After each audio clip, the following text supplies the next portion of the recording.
نحمدہ و نصلی علی رسولہ الکریم اما بعد۔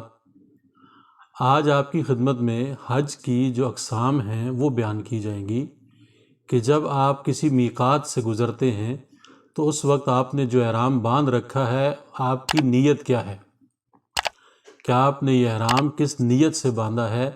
اگر تو آپ عمرے کی نیت سے احرام باندھ رہے ہیں تو اس کے احکامات جدا ہیں، اور اگر آپ حج کی نیت سے احرام باندھ رہے ہیں تو حج کی اقسام کتنی ہیں۔ ہمارے اس چیز کا بالکل خیال نہیں رکھا جاتا اور بالکل پتہ ہی نہیں اس بات کا کہ ہم حج کے لیے جو احرام باندھتے ہیں تو حج کی اقسام کتنی ہیں اور ہم کون سی قسم کا احرام باندھ رہے ہیں۔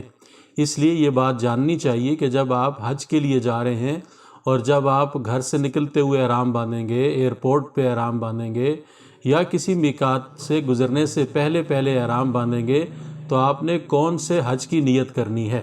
تو یاد رکھیں حج کی 3 اقسام ہیں۔ حج کی کتنی قسمیں ہیں؟ 3۔ ان میں سے جو سب سے پہلی قسم ہے وہ ہے حج افراد، اور دوسری قسم ہے حج قران، اور تیسری قسم ہے حج تمتع۔ یہ 3 اقسام ہیں اور تینوں اقسام کے جو احکامات ہیں وہ جدا جدا ہیں۔ تو ہم دیکھتے ہیں کہ سب سے پہلے جو حج ہے وہ ہے حج افراد۔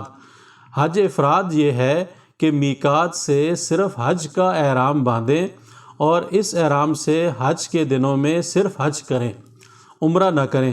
یہ احرام کیونکہ حج کے لیے باندھا جاتا ہے اس لیے حج کر کے ہی کھلتا ہے، اور اس احرام میں عمرہ نہیں کیا جاتا اس لیے یہ احرام لمبا ہو جاتا ہے۔ البتہ اگر حج کے قریب باندھا جائے تو لمبا نہ ہوگا۔ اس حج میں حج والی قربانی مستحب ہے، واجب نہیں ہے۔ تو یہ بات یاد رکھنی چاہیے کہ حج افراد کیا ہے اور اس کے احکامات کیا ہیں۔ اور دوسرا حج جو ہے وہ حج قران ہے۔ حج قران یہ ہے کہ حج کے مہینوں میں میقات سے حج اور عمرے دونوں کا احرام ایک ساتھ باندھیں اور اس اکیلے احرام سے پہلے عمرہ اور پھر حج دونوں کو ادا کریں۔ حج قران یہ ہے کہ حج کے مہینوں میں میقات سے حج اور عمرے دونوں کا احرام ایک ساتھ باندھیں اور اس اکیلے احرام سے پہلے عمرہ اور پھر حج دونوں کو ادا کریں، اور یہ احرام بھی حج تک بندھا رہے گا، عمرہ کر کے نہیں کھلے گا۔ اس میں حج والی قربانی واجب ہے۔ یہ بات یاد رکھنی چاہیے کہ حج قران کیا ہے کہ اس میں جب ہم نے دونوں کے لیے احرام باندھ لیا تو اب دونوں کام کرنے کے بعد ہی ہم احرام کھولیں گے۔ یہ نہیں کہ عمرہ کر کے احرام کھول لیں اور حج کے لیے پھر نئے سرے سے ہم احرام باندھیں، ایسے نہیں ہوگا۔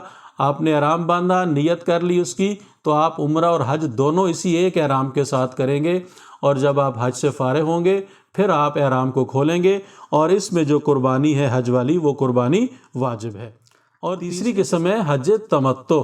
حج تمتع یہ کہ حج کے مہینوں میں میقات سے عمرے کا احرام باندھیں، حج کی نیت نہ کریں، عمرے کی نیت کریں اور عمرے کا احرام باندھیں، اور عمرہ ادا کرنے کے بعد احرام کھول دیں۔ احرام کی جو پابندیاں ہیں وہ آپ کی ختم ہو گئیں۔ پھر 8 ذی الحج کو، اس کے بعد جب بھی آپ نے عمرہ کر لیا، عمرے کا احرام کھول دیا، اب آپ فری ہیں، اور اس کے بعد اب آپ نے 8 ذی الحج کو حج کا احرام باندھنا ہے، اور وہ احرام باندھ کر پھر آپ حج ادا کریں گے۔ اس حج میں عمرے سے فارغ ہو کر عمرے کا احرام کھل جاتا ہے اور انسان عام آدمیوں کی طرح احرام کی پابندیوں کے بغیر وہاں رہتا ہے۔ اس کے بعد حج کے دنوں میں حج کرتا ہے، اس میں بھی حج والی قربانی جو ہے وہ واجب ہے۔ تو یہ 3 چیزیں یاد رکھنے کی ہیں کہ آپ میقات سے گزرنے سے پہلے جو احرام باندھ رہے ہیں وہ احرام آپ کا کس نیت کے ساتھ بندھ رہا ہے، آپ کیا نیت کر کے وہ احرام باندھ رہے ہیں۔ اگر تو آپ نے عمرہ کرنا ہے تو عمرے کی نیت سے احرام باندھیں گے، حج کرنا ہے تو حج کی 3 قسمیں ہیں، ان 3 قسموں کو مد نظر رکھ کر کہ آپ کو سہولت کس میں ہے، آپ کو آسانی کس میں ہے، آپ زیادہ اجر و ثواب کس میں کمانا چاہتے ہیں، اور آپ اب جو احرام باندھ رہے ہیں یہ کس نیت سے احرام باندھ رہے ہیں کہ آپ نے کون سا حج کرنا ہے۔ تو حج کی جو پہلی قسم ہے وہ حج افراد ہے، اور دوسری قسم جو ہے وہ حج قران ہے، اور تیسری قسم جو ہے وہ حج تمتع ہے۔ یہ بات یاد رکھنی چاہیے۔ اگر آپ ایسے نہیں کریں گے تو آپ کا جو حج جو ہے وہ صحیح حج نہیں ہوگا، اور حج کے جو فضائل ہیں وہ آپ کو نہیں ملیں گے، بلکہ بہت ساری چیزیں ایسی ہیں کہ پھر ان کی وجہ سے دم بھی واجب آ جاتا ہے۔ اس لیے اس بات کو ضرور یاد رکھنا چاہیے۔ شکریہ۔